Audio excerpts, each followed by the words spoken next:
went to septic shock.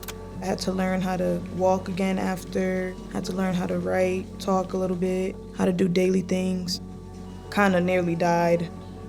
Before, I thought it was fine, like, okay, it's a quick pill, and now I don't recommend it to anyone. When I found out I was pregnant, I was on campus at Morgan State University. I noticed I missed my period. I took maybe 3 pregnancy tests. All 3 came back positive. So now I'm thinking like, oh my gosh, like I don't know what to do. I'm scared to tell my mom. I don't know what she's gonna do. I was talking to the person that got me pregnant, my boyfriend at the time. His emotion at first, like, okay, cool, like it is what it is. And then I guess when he started to think about it, or maybe he told somebody that maybe changed his mind, I kind of like got peer pressured into getting the abortion, just constantly in your ear back to back, not kind of letting you breathe a little bit. Just always want to know like what's the next move, how is it gonna happen, when it's gonna get done. And now I'm feeling like anxious, my anxiety levels through the roof. I'm lost, I'm confused, I don't know what to do because I'm still scared to tell my mom. So I made the appointment with him on the phone. He wanted to be on the phone while I made the appointment because I guess he didn't think I was gonna go to the appointment. I didn't tell my mom till the day before. I started crying on the phone with her. And she was just like, I already knew that you was. I seen the change. I was just waiting for you to tell me. The next day, I go to the clinic. They gave me like different options on what abortion they have available. When I seen the ultrasound, I was like happy and sad at the same time, or kind of really didn't have really no emotion. You're here, just get it done. They gave me the pill. I took one there with them and then like another one 72 hours later at home. And then the next day I noticed that I was bleeding, the cramps was coming back. I was like, okay, like this is what they said was gonna happen. Like these are the symptoms, so I'm fine. I told my mom. She was like, you need to go back to Planned Parenthood and like figure out what's going on with you because you shouldn't be cramping like this. Like the cramp is unbearable. Like it kind of felt like somebody was stabbing me in my stomach. Like that's how bad the cramps was. It was really unbearable. I never cramped like that before.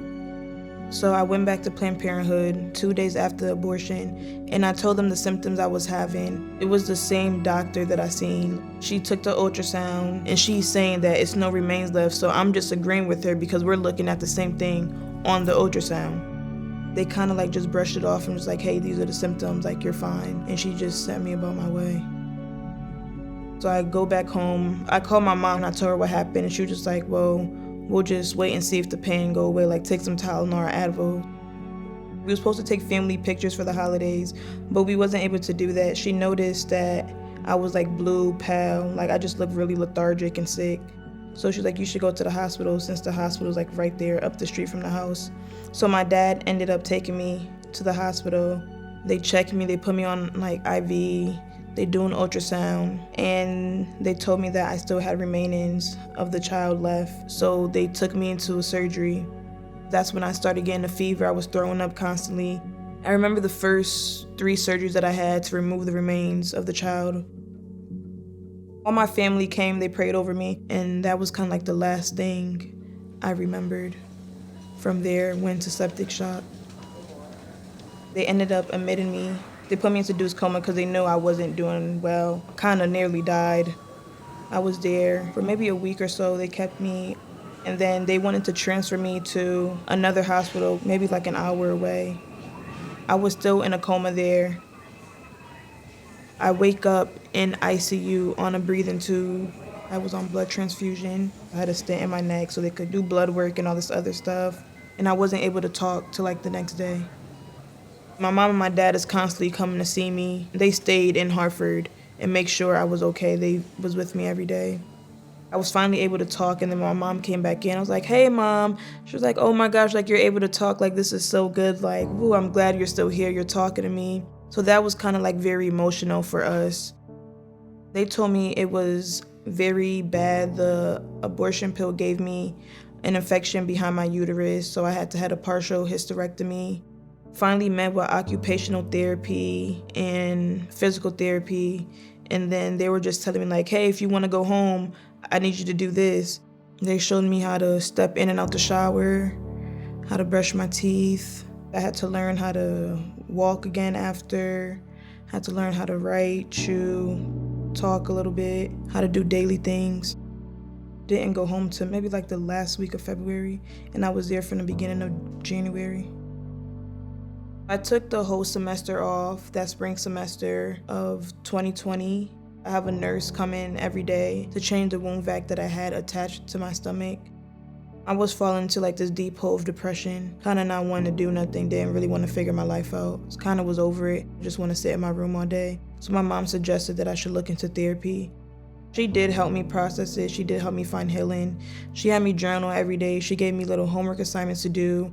I was gonna take it to the grave with me. Not gonna lie, I was.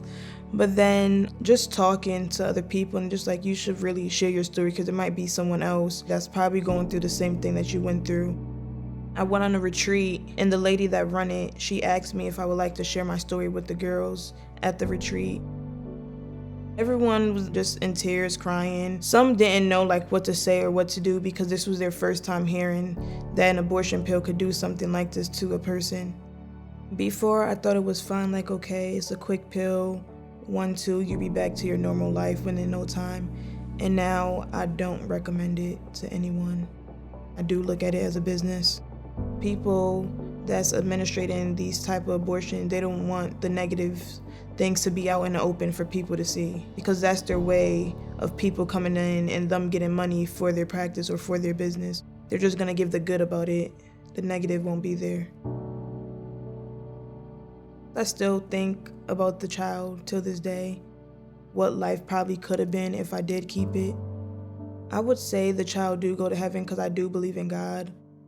I do think that's where the child is.